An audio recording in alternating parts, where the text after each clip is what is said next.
여러분을 주님의 이름으로 환영합니다. 우리 함께 3300 비전을 이루어가는 예수 그리스도의 제자로 견고하게 설 수 있게 되기를 소원합니다.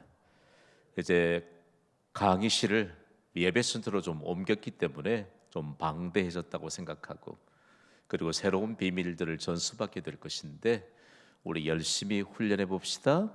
이러면 아멘 하셔야 되는데, 거리적인 간격이 좀 있지만 두 사람씩 조금 시선을 좀 교환해 보시겠습니까? 당신과 나는 짝이다라고 하는 이런 시선을 교환해 보세요. 옆에 안 보이면 뒷집도 한번 이렇게 들여다보시면서, 됐나요? 자, 좀 역할을 분담하도록, 나는 A, 당신은 B, 이렇게 좀 시선으로 한번 결정해 봅시다. 준비됐나요? 말씀하셔도 괜찮아요. 아주 잘하셨어요. 여러분이 사인이 너무 아름다워. A 한번 손 들어보세요. A 손 내리시고 B 한번 손 들어보세요. 네, 대략 된 것 같아요. A가 이렇게 질문할 것입니다. 우리는 누구의 제자입니까? A가 질문하면 B는 이렇게 대답할 것입니다. 우리는 예수 그리스도의 제자입니다. 자, A부터 시작할까요? 시작. 잘하셨습니다. 이젠 B가 대답합니다. 시작. 자, 이제는 A가 묻고 B가 바로 대답하겠습니다. 시작. 우리는 누구의 제자입니까? 우리는 예수 그리스도의 제자입니다. 아멘. 중요합니다. 우리가 신앙생활을 오랫동안 했는데 잘 입이 떨어지지 않아요. 오늘 제자라고 하는 것이 도대체 어떤 의미가 있고, 우리가 왜 예수 그리스도의 제자로 살아가야 되는가라고 하는 사실들을 우리 함께 배우게 될 텐데, 우리가 예수 그리스도의 제자인 것을 믿습니까? 이제는 제가 여러분에게 드리는 질문에 한번 답해 보시기 바랍니다. 첫 번째 질문입니다. 경신교회는 교회로서의 기능을 다하고 있습니까? 너무 잘하셨어요. 또 한 번의 질문을 드릴 텐데요. 우리는 그리스도인으로서의 기능을 다하고 있습니까? 사실 너무 중요한 질문이지요. 교회가 교회로서의 기능을 다할 수 있어야 합니다. 그리고 그리스도인이 그리스도인으로서의 기능을 다할 수 있어야 합니다. 그렇다면 어떻게 하면 우리가 섬기는 경신교회가 교회로서의 기능을 다할 수 있을까요? 그리고 그리스도인으로서 기능을 다할 수 있을까요? 그래서 디사이플 스쿨, 즉 제자 학교를 열면서 우리가 가장 먼저 끼워야 될 첫 번째 단추는 다름 아닌 중요한 사실들을 우리가 함께 인지해야 된다는 말씀입니다. 여러분, 제가 목회자입니다. 그리고 경신교회를 담임하는 담임 목사입니다. 제가 그냥 마냥 좋아 보이는 것, 여러분에 대해서 얼마나 감사한지 몰라요. 저를 만나는 분은 목사님 참 좋아 보여요. 목사님 정말 건강해 보여요. 나는 정말 복받은 사람이라니까요. 여러분에게 제가 만약에 좀 우울하거나 좀 부정적이거나 그리고 무슨 영적인 구김살이 있게 보인다면 참 그건 안타까운 일 아니겠어요? 그런데 이런 김 목사에게도 아픔이 있습니다. 다름 아닌 구원의 확신을 모른 채, 그리고 확신이 없는 채 살아가는 그리스도인을 바라볼 때입니다. 그리고 금보다 귀한 믿음의 중요성을 모른 채 살아가는 그리스도인을 바라볼 때 참 마음이 아픕니다. 그러나 여러분, 성경은 우리에게 항상 가능성을 보여주거든요. 초대교회 성도들을 보면요, 교회로서 기능을 다하게 할 때 과연 그 중심에는 누가 있었느냐? 물론 예수 그리스도께서 중심이 되십니다만, 중요한 것은 부활하신 예수를 믿는 한 사람이 예수 그리스도의 제자로 살아가게 될 때 하나님 나라가 폭발적으로 확장되어 갔다라고 하는 사실들을 성경이 가르쳐주고 있습니다. 이것이 바로 초대교회 예루살렘 교회를 통해서 우리에게 보여주신 가능성입니다. 여러분이 한번 묻겠습니다. 경신교회는 하나님의 가능성을 지닌 교회입니까? 누구 때문입니까? 대답하셔야 된다니까.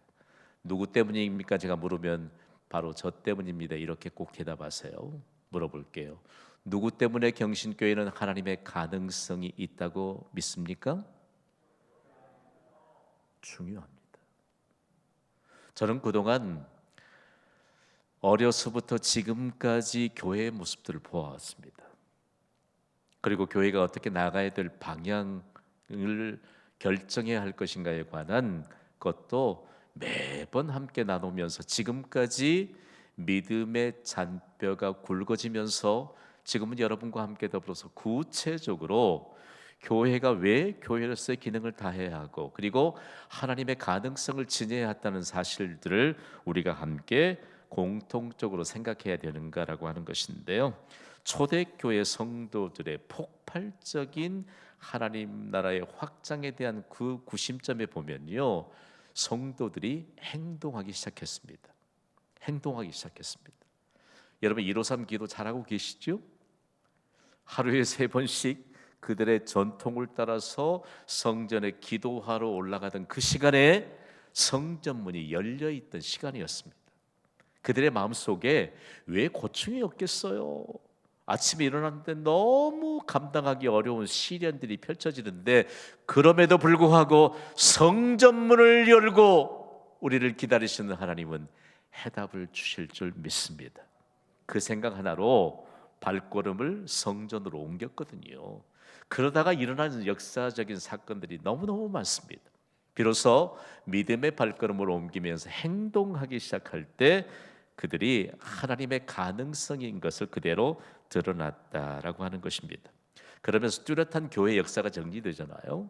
경신교회도 처음 설립됐던 2005년 5월 1일 이후에 교회의 역사가 계속적으로 새롭게 그리고 정말 어쩔 때는 온몸의 전율을 느낄 만한 한 사람의 믿음의 역사로 교회의 역사는 그렇게 아름답게 단장이 되갑니다. 예수님 십자가에 못 박혀 죽으실 때 얼마나 많은 사람들이 두려워했는지 몰라요. 그리고 부끄럽게 생각했는지 모릅니다. 그러나 장사한 지 사흘 만에 예수님이 부활하신 이후에 그들은 비로소 부끄러워했던 십자가를 자랑하기 시작했습니다. 예수님의 이름이 부끄러워 삼아 입에 담지 못했던 그들이 예수님의 이름을 부르면서 예수님의 이름을 자랑하기 시작했습니다. 중요한 것은요, 예수님을 믿는 것조차 두려워했던 그들이 담대하게 예수님을 외치기 시작했습니다.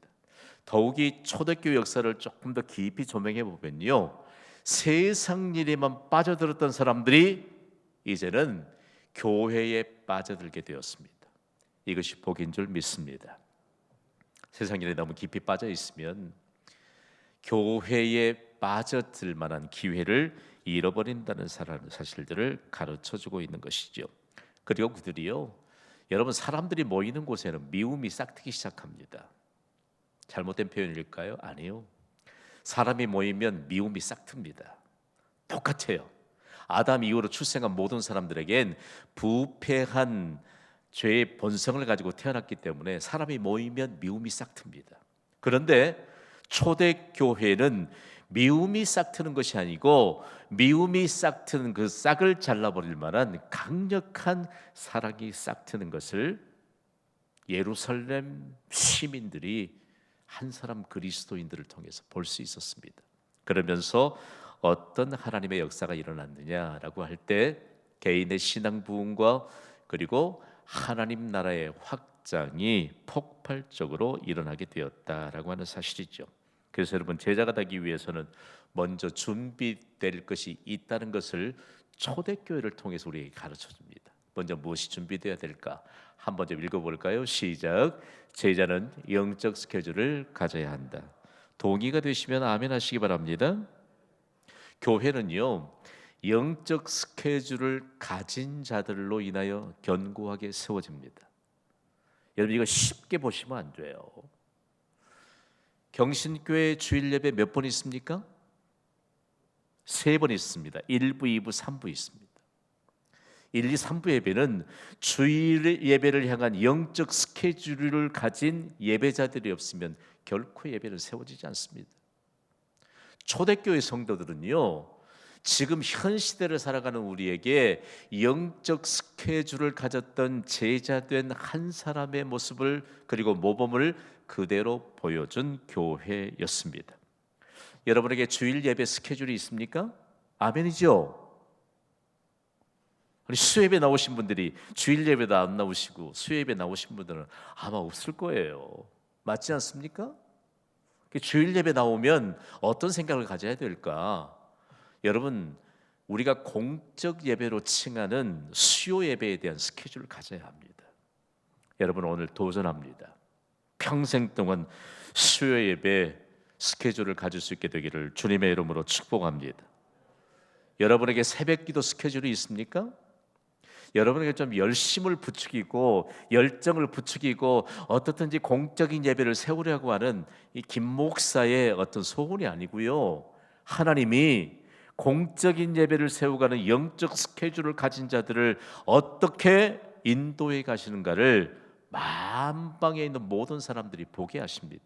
이것이 교회가 세워지고 나서 지금까지 주님 다시 오실 때까지 온 세상에 보여주기를 원하시는 하나님의 놀라운 소원입니다. 소원. 하나님이 하나님 되심을 나타날 때 영적인 스케줄을 가진 자들을 통해서 하나님이 하나님 되심을 나타내 주신다는 말씀이지요. 경신교회 역사 가운데 1인 1사역을 감당하는 교회, 우리 오랫동안 사역 박람회를 했거든요. 그래서 지금 한 사람의 사역자로 세워져 가고 있다는 사실을 여러분 기억하십시오. 요즘 현대 교회 잘 안 됩니다. 여러분이 경험하지 못했던 경신교회 역사엔 한 사람이 적어도 하나님이 주신 달란트를 가지고 한 가지 사역을 감당해야 된다. 끊임없이 반복적으로 이 일들을 우리가 훈련했고 반복적으로 헌신자들을 발굴해냈습니다. 그러면서 우리가 함께 하나님 앞에 올려드리는 예배 그리고 사역 총체적인 교회에 관한 모든 것을 증거할 수 있었다라고 하는 사실인데요. 우리 교회 안에 참 간증거리가 많습니다. 어떤 분이 교회에 오니까 마음에 좀 열정이 생기더래요. 그러니까 주일 예배에 왔는데 수요 예배가 너무 오고 싶은 거예요. 그분이 사업장을 경영하시는데 평상시에는 8시에 사업을 마칩니다. 그리고 앞에다가 8시 사업을 마친다고 했는데 어느 날 우리가 벌써 2012년도에 디사이플 스쿨을 처음 개강했을 때 수요 예배로 그때 마음에 도전을 받은 겁니다. 아, 수요 예배 가야 되겠다. 그랬더니 영업 시간을 1시간쯤 수요일은 단축해야 되겠더래요. 그래서 그분이 수요일만 오후 7시에 영업을 마치는 것으로 그렇게 달아두었더니 고객들이 와서 묻더래요. 아니 왜 수요일만 1시간 일찍 문 닫느냐고. 그랬더니 그분이 그랬대요. 저는요 수요일에는 수요 예배가 있거든요. 수요 예배 참석하기 위해 수요일은 7시까지만 영업을 합니다. 그랬더니 이분 예수님 안 믿는 분이에요. 자신하고는 너무 차원이 다른 이분의 말을 듣고 교회에 관심을 갖기 시작한 겁니다. 그리고 이분이 예수님을 영접했습니다. 할렐루야! 중요해요. 저는 이 시간에도 수고의 땀방울을 흘리는 동역자들을 위해 여러분 그분들의 사업장의 상황을 알기 때문에 얼마나 기도를 하는지 모릅니다. 그런데 중요한 것은요. 여러분 오늘 우리에게 있어서 우리가 할 수 없는 상황에도 주님이 원하시는 영적 스케줄을 내가 확보하기 위해 헌신하는 자를 하나님은 그냥 지나치지 않습니다. 우리 교회의 처음 선교사들이 복음을 전할 때 어떻게 수요 기도회라고 하는 공적인 예배로 설 수 있게 되었겠습니까? 그때에 관한 문헌들을 읽어보면요 정말이에요. 눈물 나는 그런 헌신들이 있었어요. 그분들의 자손들이 어떤 하나님의 복을 받았느냐?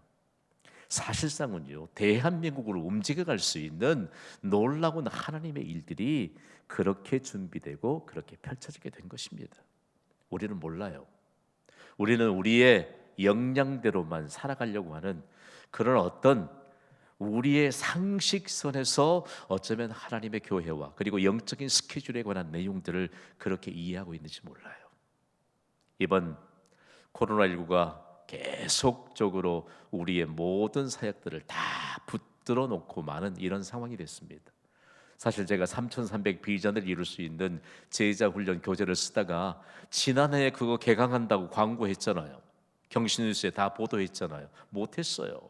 못했어요. 여러 일들에 대해서 지혜를 얼마나 강구했는지 몰라요. 줌으로 해볼까?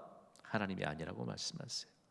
공적 예배에 모범이 없이 훈련하고 교육하는 것에 대해서 너 지금까지 많은 시행착오를 겪지 않았느냐? 사실이에요. 아픔하는 아픔을 제가 담고 있기 때문입니다. 그러면서 오늘 여러분에게 영적인 스케줄에 관한 내용들을 우리가 함께 생각하게 될 때 저는요, 우리 교회 처음 시작했던 그런 상황 가운데 하나님의 강력한 역사하심을 불어넣어 주시면서 우리 교회에 가장 강력하게 역사하실 하나님의 역사에 대한 증거자들을 하나님이 한 분 한 분 세우기 시작했습니다. 오늘 2021년도 디사이플을 시작하면서 스쿨을 시작하면서 여러분에게 그런 아름다운 역사의 증거가 여러분의 인생에 아름다운 믿음의 흔적으로 남을 수 있게 되기를 주님의 이름으로 축복합니다. 아마 오늘이요, 혹시 사정이 있어서 온라인으로 이 예배에 참여하고 있다면 여러분 영적 스케줄에 관한 사모함을 가지십시오. 여러분 얼마만큼 다를까요? 제가 요즘 대학 교수님들을 만나면서 이런 얘기들을 많이 해요. 우리가 3,300 비전을 이루기에 올해 전 세대를 거쳐서 우리가 사역적인 협약 MOU를 체결하기 위해서 외적인 만남이 요즘 빈번해졌는데 교수님들 만나니까 교수님들이 너무 힘들대요. 영상 온라인 강의가 서로를 너무 힘들게 하고, 그리고 여러 생각지도 못했던 그런 일들, 예기치 못했던 그런 결과들이 생기는 것을 보며 정말 마음 깊이 간절한 마음을 따라서 그분들은 그리스도인들이기 때문에 그렇게 기도하시더라고요. 여러분, 우리 확고한 영적 스케줄, 주님이 기뻐하실 만한 영적 스케줄을 가질 수 있게 되기를 주님의 이름으로 부탁을 드립니다. 다음으로는요, 예수 그리스도의 제자가 되기 위해서는 버릴 것을 버려야 합니다. 성경을 읽다가 계속적으로 하나님이 도전해 주신 것이 있는데 버릴 것을 버려야 된다라고 하는 도전입니다. 우리가 버려야 할 것을 버리지 못한 채 신앙생활을 하면요, 어떤 결과가 오는가를 성경은 잘 우리에게 가르쳐 주고 있습니다. 사울을 보십시오. 그는 자기 욕심과 명예욕을 버리지 못했습니다. 결국은 얼마나 비참한 결과에 이르렀는가를 우리 잘 알 수 있습니다. 영웅이었던 삼손을 보십시오. 그는 육체적인 정욕을 버리지 못해서 끝내 파멸당하고 말았습니다. 그렇다면 예수님의 제자된 그리스도인이 버려야 될 것은 과연 무엇일까? 성경은 구체적으로 여러 일들을 우리에게 증거합니다. 먼저 한번 읽어볼까요? 시작. 내 사사로운 지혜를 버리라. 잠언 23장 4절은 솔로몬의 증거입니다. 솔로몬의 증거입니다. 솔로몬이 얼마나 부귀와 영화를, 세상 제일 가는 부귀와 영화를 가진 자였습니까? 솔로몬의 말씀으로 바꿔주라는 얘기입니다. 그가요, 그의 경험을 통해서 내 사사로운 지혜를 버리라고 했습니다. 그가 하나님이 주신 지혜를 갖기 전엔 그도 아마 출중했던 자기의 어떤 생각들을 펼치기에 급급했던 사람입니다. 여러분, 오늘 우리에게 있어서요, IQ의 차이는 별거 아닙니다. 그러나 하나님이 열어주시는 지혜의 문이 열려질 수 있게 되기를 간절히 소망합니다. 지혜의 문을 열어주시는 하나님의 은혜, 그리고 사사로운 지혜, 여기서 지혜를 말할 때 구체적으로 무엇인가를 판단할 수 있는 능력입니다. 판단할 수 있는 능력. 여러분, IQ가 높고 낮고 하는 문제가 아니고 지혜가 있느냐 지혜가 없느냐라고 하는 문제입니다. 여기에 사사로운 지혜는 사람의 주관이 아주 가득 차 있는 것을 얘기합니다.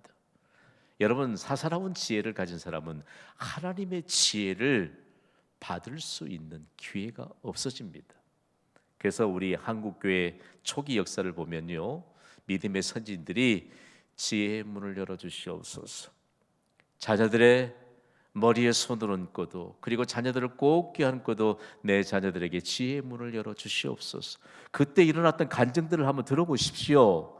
꼴찌했던 아이들이 으뜸이 되게 하시는 하나님의 역사의 주역이 되었습니다. 그러면서 지혜가 얼마나 중요한가, 하나님이 부어주시는 지혜가. 다음으로 우리가 무엇을 버려야 할 것인가라고 하는 것인데, 함께 읽어보시죠. 시작. 너희는 눈에 들은 바 가증한 것을 버리라. 아멘. 가증한 것은 따라합시다. 우상 숭배이다. 중요합니다. 우리 현대인들은 우상 숭배를 너무 쉽게 생각해요. 우상으로 가득 차 있음에도 불구하고 나는 마치 우상 숭배로부터 자유하다라고 생각하고 살아가는지 몰라요. 여러분, 하나님보다 더 사랑하는 것은 그것이 바로 우상인 줄 믿습니다. 자녀들이 더 우리의 사랑을 차지하고 있는지도 모르지요. 우리의 우선순위가 우리의 자녀들이고 우리의 우선순위가 사람의 형편인지 몰라요. 여러분, 이 시대를 살아가면서요, 한국 교회를 세웠던 믿음의 선진들을 보면 하나님이 가증스럽게 여기는 우상 숭배를 철저하게 선을 그었던 것을 볼 수 있습니다. 하나님은 우상 숭배를 가장 싫어하십니다. 다음으로 어떤 것을 버려야 될까요? 읽어봅시다. 시작. 어린아이의 일을 버렸노라. 아멘. 중요합니다. 고린도 교회가 그 우상 숭배로 너무너무 범람했던 그 도시 가운데서도 복음의 놀라운 전초기지가 될 수 있었던 것은 어린아이의 일을 버렸기 때문입니다. 중요한 것은 고린도 교회를 통해서 어린아이의 일이라고 하는 것은 믿음의 말을 하지 못하는 것입니다. 여러분, 우리 믿음의 말을 하고 삽시다. 믿음의 말을 하세요. 하나님은 어떤 분에게 권위와 영광을 입혀주시느냐? 믿음의 말을 하는 사람들에게 영광으로 호위해 주시는 줄 믿습니다. 그리고 하나님의 영광스러운 비밀들을 그에게 안겨주시는 것을 보게 됩니다. 사도 바울이 고린도 교회를 향해 어린아이 계속해서 어린아이는 것은 믿음의 말을 하지 못하는 사람들을 향해 어린아이에 관한 내용들을 그렇게 말하고 있는 것이죠. 다음으로 볼까요? 시작. 악은 어떤 모양이라도 버리라. 아멘. 여러분, 악은 어떤 모양이라도 버리라고 말합니다. 다음으로 볼까요? 망령되고 헛된 말을 버리라. 어떤 노인이요, 유치원생이 지나가는데 그 아이를 붙잡고 신세 한탄을 하기 시작합니다. 인생이라는 어떤 것이면 내가 인생을 살아봤는데, 유치원생인 아이가 그 어른의 말을 알아들을까요? 못 알아들을까요? 부질없는 말. 여러분, 중요합니다. 우리에게 있어서 헛된 말이 아닌 생명의 말씀은 전 세대를 아우를 수 있는 생명의 언어인 줄 믿으시면 아멘 하시기 바랍니다. 성경을 많이 읽어야 돼요.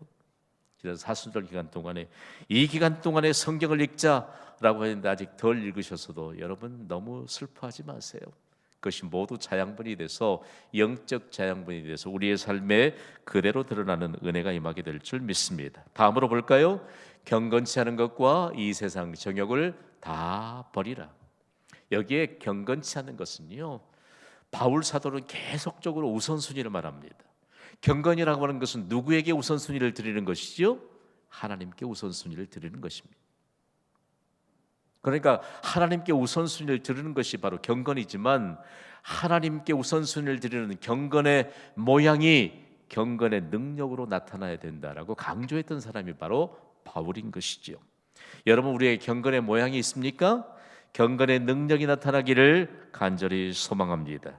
다음으로는요, 시작. 그리스도 도의 초벌을 버리라.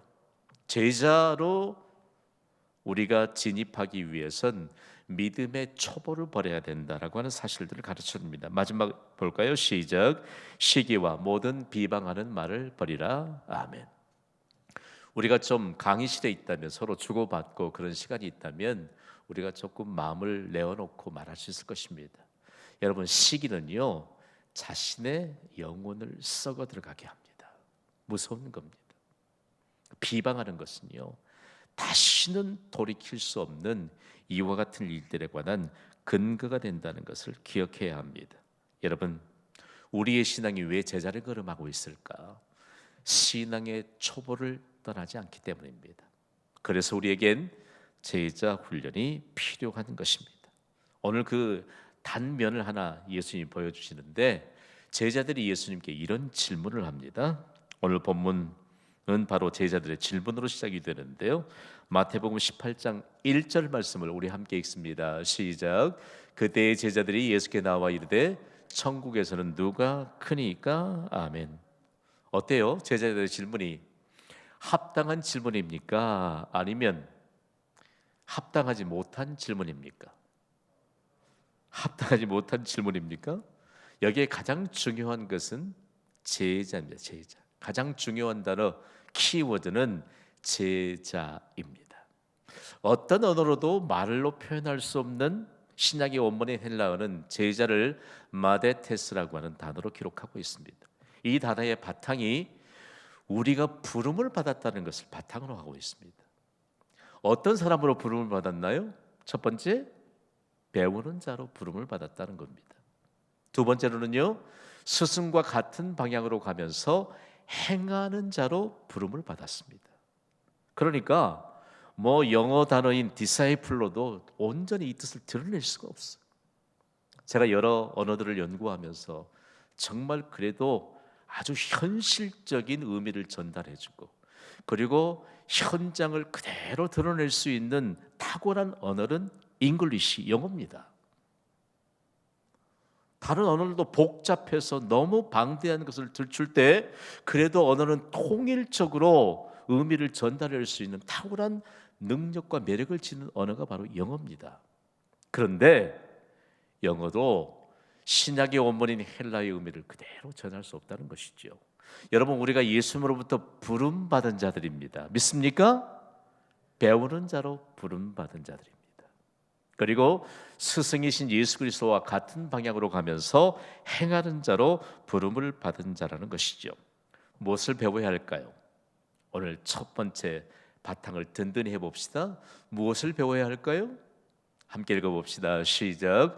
예수 그리스도의 제자는 하나님을 기쁘시게 하는 삶의 방식을 배워야 한다. 동의가 되시면 아멘 합시다. 하나님을 기쁘시게 하는, 참 중요합니다. 우리가 하나님을 기쁘시게 하는 삶의 방식이 무엇인가를 부지런히 배워야 합니다. 저는요, 인생을 사는 동안까지 하나님을 기쁘시게 하는 삶의 방식을 배우는 제자로 살아가는 자존감이 높습니다. 여러분, 오늘도 우리가 하루를 살았지만 하나님을 기쁘시게 하는 삶의 방식을 배우지 못했다면 우리가 남길 수 있는 것은 두 가지밖에 없습니다. 죄와 허물 뿐입니다. 아무도 부인할 수 없습니다. 우리가 하나님을 기쁘시게 하는 삶의 방식을 배우지 못하면 남기는 것은 두 가지뿐입니다. 죄와 허물 뿐입니다. 그렇기 때문에 오늘 우리가 얼마만큼 제자된 자로서의 자존감이 높은 인생을 살아가고 있는지 모릅니다. 그래서 바울은요, 빌립보 교회를 향해서 이런 서신을 써서 보냈잖아요. 내게 능력 주시는 자 안에서 내가 모든 것을 할 수 있느니라. 아멘. 빌립보 교회를 보니까 교회 안에 엄청 문제가 많았어요. 여러분, 은혜가 충만한 교회에 사단이 틈타는 거 여러분 아시지요? 우리 긴장을 늦추지 맙시다. 경신교회 은혜 충만한 교회인 줄 믿습니다. 사단이 틈타요.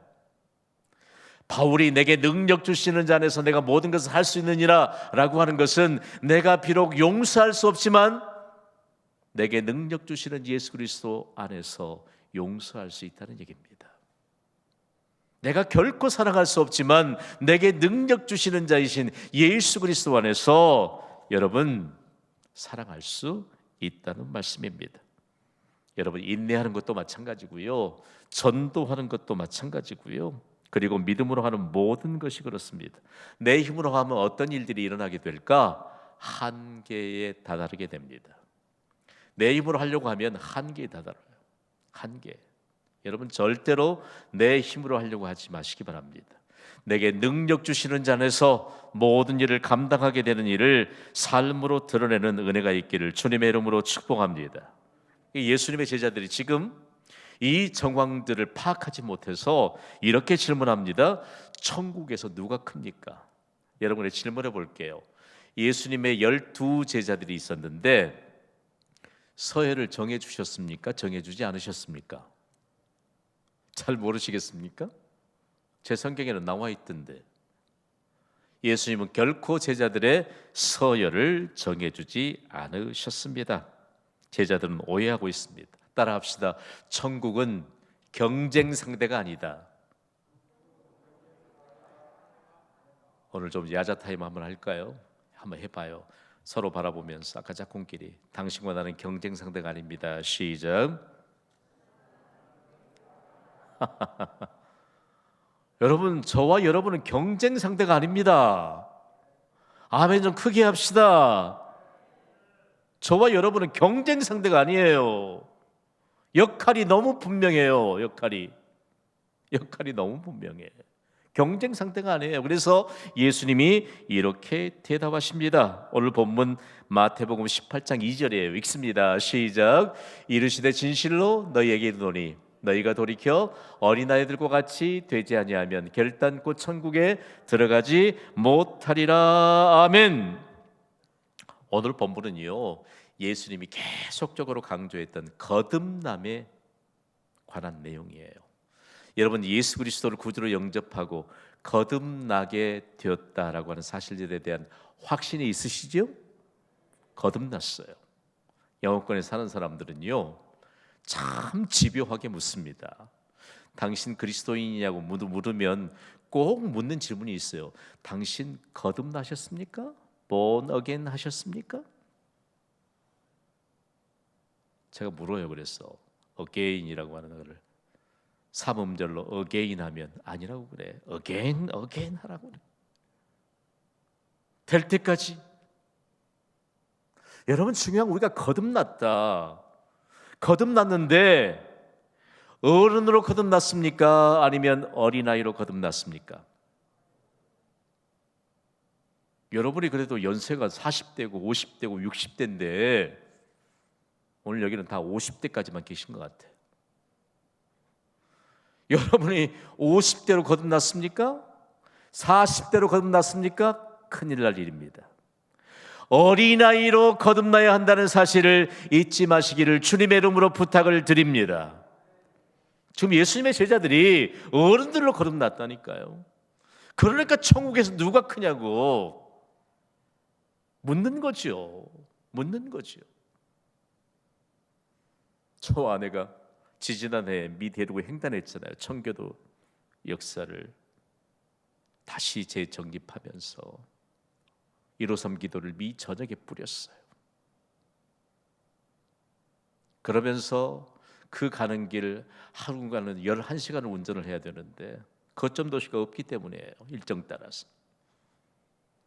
제가 존경하는 목사님의 설교를 유튜브로 들으면서 그 목사님의 목회적인 아픔을 담아내더라고요.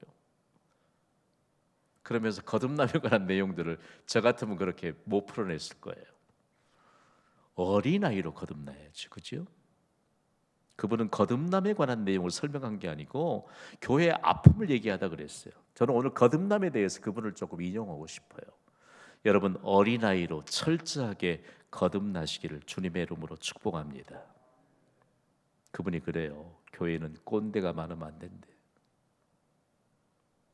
우리가 얼마나 거기에 같이 공감을 하고. 여러분, 우리는 어린아이로 거듭났습니다.